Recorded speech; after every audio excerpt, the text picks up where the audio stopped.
95% of who we are by the time we're 35 years old is a set of memorized behaviors, like a computer program, emotional reactions, unconscious beliefs and perceptions. So the first step to change is to become conscious of how you think, to notice how you act, to pay attention to how you feel. And the act of observing those states of mind and body separates you from that program. Now you're the consciousness observing that program. The act of mentally rehearsing something when you're truly present. So now your brain is no longer a record of the past. Now it's a map to the future. Nobody changes until they change their energy. And when you change your energy, you change your life. Okay, well, most people, number one, they get up in the morning and the first thing they do is they think about the problems in their life. And those problems are memories from the past. So the moment they think about the problems, they're thinking in the past, right? Every one of those problems has an emotion attached to them. So they start feeling unhappy or unworthy or whatever. And how you think and how you feel is your state of being. So most people's entire state of being is in the past when they start the day. So if in the familiar past, they're gonna live in a predictable future, right? So they get up and they check their cell phone, they check their text, their WhatsApp, their Facebook, they post something on Facebook, they tweet, they Twitter, they check the news, then they go to the bathroom, get a cup of coffee, take a shower, get dressed, check more emails, drive to work the same way, do the same thing. So they're in a program. They've actually lost their free will to the program. If you get angry at a coworker and all of a sudden you get an arousal in your brain and body, right? You get a rush of energy. When you start noticing that your body starts dropping, your brain starts noticing your energy starts dropping, you're automatically going to have the image of the coworker in order to what? Give your body the next jolt, right? So all of a sudden people become addicted to their own thoughts, right? So these people realize that, oh my God, I've been mismanaging my attention and energy, and I got to get beyond my past. I got to get beyond these emotions. I got to make some big changes. I got to break the habit of being myself. You know, I got to stop being this person. Now, that sounds really good theoretically and philosophically, but change is such a hard thing, right?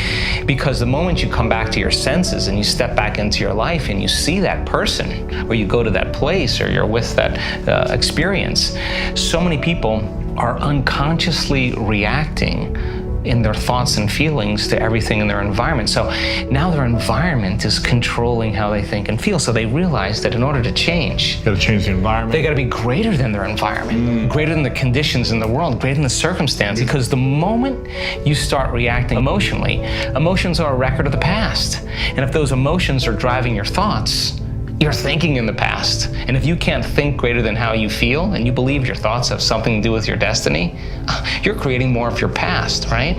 So it turns out that the repetition of thinking and feeling and feeling and thinking, these loops that people get caught in, condition their body to subconsciously become the mind of that emotion. Which means now their body, as their unconscious mind, is believing they're living in the same past experience 24 hours a day, 7 days a week, 365 days a year. What's the relevance behind that? Well, the latest research on genes says genes don't create disease. It's the environment that signals the gene that creates disease. If you're reacting emotionally to your environment the same way, you're signaling the same gene in the same way, and now you're headed for a genetic destiny. So the hormones of stress push the genetic buttons that create disease. If you can turn on the stress response just by thought alone, your thoughts could make you sick. And if your thoughts could make you sick, is it possible that your thoughts could make you well? So they began to realize that, oh my God, the repetition of thinking and feeling and feeling and thinking caused me to feel guilt, and I don't even know it's guilt, it just feels like me. It's just, I'm used to this same chemical continuity. Now, the moment they decided to change, anytime you decide to change and change anything about yourself, get ready, because it's going to feel uncomfortable. It's gonna hurt. You're gonna leave the known. Yeah. You're gonna leave the familiar, and you're gonna step into the unknown. So if you start your day, and you start your day with this simple question, what is the greatest ideal of myself that I can be today? Now listen, your body's gonna go like, well, you gotta get a cup of coffee and you gotta I'm tired yet. And you gotta go, body, you're not the mind, I'm the mind right now. You're gonna get your coffee, you're gonna do all those things, but right now, this is my time. You're gonna obey me, right? So now, the body's no longer the mind, you're the mind. And so when it wants to get up and you become aware of it, and return back to the present moment, every time you do, that's a victory. And you're changing some aspect of yourself. So then ask yourself, I do this all the time, write down 4 thoughts that you're going to stay conscious of the whole day. I can't, it's too hard. You'd be surprised the moment you become conscious of what those thoughts are, how unconscious you've been to them all day, for weeks on end. Write down what you speak, how you speak, 4 things you want to change, how you act. How do you act? Do you complain? Do you blame? Do you make excuses? Do you feel sorry for yourself? That's a victim consciousness. What emotions do you live by? Is it possible that you're so used to living by guilt you don't even know it's guilt, it just feels like you? Do you allow your energy to drop? Become conscious of those states of mind and body and review them and say, this is the old self. Then say, what thoughts do I want to fire and wire in my brain? And start firing and wiring and start feeling it. What behaviors will I demonstrate today? What choices will I make? One day, one lifetime, and rehearse them.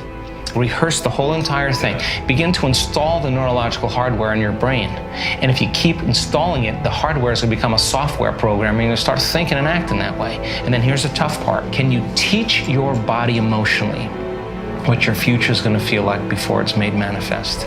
And don't get up until you feel that way. Now, practice that for a few days, and then see if you can stay in that state and watch all of a sudden all those weird doors start opening for you. Synchronicities, whatever they are. Number 2, take a time at the end of your day. The end of your day, before you lay down, and give thanks for your life and feel gratitude and really teach your body what it feels like. Gratitude means you're getting something. If I give you something that's of value, you would say thank you because you would feel it, right? So when you're receiving, you're giving thanks. So gratitude is the ultimate state of receiving. So then people only accept, believe, and surrender to the thoughts equal to their emotional state. So if you're in a state of gratitude, every thought's going to make it right down into your body. If you're saying, I'm healthy, I'm healthy, I'm healthy, I'm wealthy, I'm wealthy, I'm wealthy, and your body's programmed in negativity, it's saying, no, you're not, no, you're not, no, you're not, that thought's going to stop right here. So as you elevate your state, there are about 1,200 different chemical reactions that go on in the body that begin to restore and repair the body in a state of gratitude. And so we've done the research to prove that. 10 minutes and just feel it with all of your heart. That's it. Thoughts are the language of the brain and feelings are the language of the body, and how you think and how you feel creates your state of being. So then the question is, if you keep practicing creating that state of being, it should become familiar to you, yes or no? The word meditation literally means to become familiar with. Now do it for 30 minutes. Now do it for 60 minutes. And you practice. So when a person actually activates their heart, the heart releases a chemical called oxytocin. Oxytocin is actually the love chemical. Oxytocin signals nitric oxide. Nitric oxide signals another chemical called endothelial-derived relaxing factor. What does that do?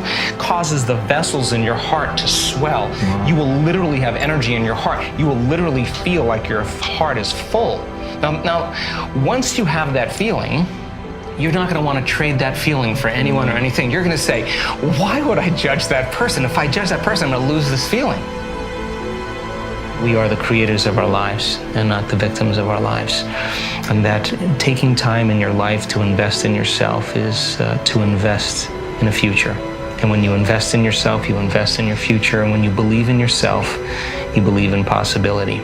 And I think that everybody secretly believes in themselves. And so taking time to understand that we are just works in progress, and to find time to forgive ourselves and to forgive others and start fresh the next day is a blessing, And finally, I think that it's not our purpose in life to be popular or successful or beautiful or intelligent. Our purpose in life is to remove those blocks, those veils, those limitations that stand in the way between us and that divine intelligence. And when we do, it begins to make its way through us, and we become more like it. We become more loving.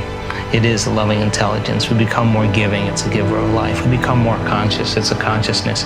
We become more mindful. It has an infinite mind. We become more willful. It has an amazing will. Its nature becomes our nature. Its mind becomes our mind. And then we don't have to try to be liked or try to be important or try to be recognized. We're just happy for no reason at all. And I think that is the natural state of being. And I think that we innately know that on some level.